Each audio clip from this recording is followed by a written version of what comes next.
हमेशा लगता था कि हम केले के पत्ते पर सिर्फ परंपरा के लिए खाते हैं, पर असल में हम एक एडवांस्ड बायोटेक्नोलॉजी पे खाना खा रहे थे।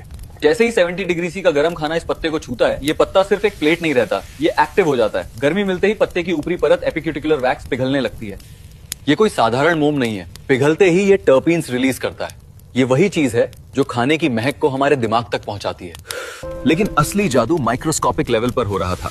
गर्म होते ही पत्ते के पोर्स खुल जाते हैं और खाने में पॉलीफिनॉल्स और EGCG मिला देते हैं। ये वही एंटीऑक्सीडेंट्स जो महंगी ग्रीन टी में होते हैं और शरीर को कैंसर और बीमारियों से लड़ने की ताकत देते हैं। मेरी थाली सिर्फ बर्तन नहीं, एक वैद्य का काम कर रही है। मैंने उस पर पानी छिड़का तो वो मोती बनकर लुढ़क गया।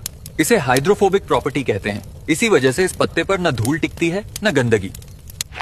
ये दुनिया का सबसे स्टेरिल सरफेस है। अंग्रेजों की प्लास्टिक प्लेट हमें सिर्फ माइक्रोप्लास्टिक्स खिला रही थी और हमारे पूर्वज इस ग्रीन गोल्ड पे खा रहे थे। ये दुनिया की इकलौती ऐसी प्लेट है जो खाने के बाद प्रकृति को कचरा नहीं बल्कि कॉम्पोस्ट देती है।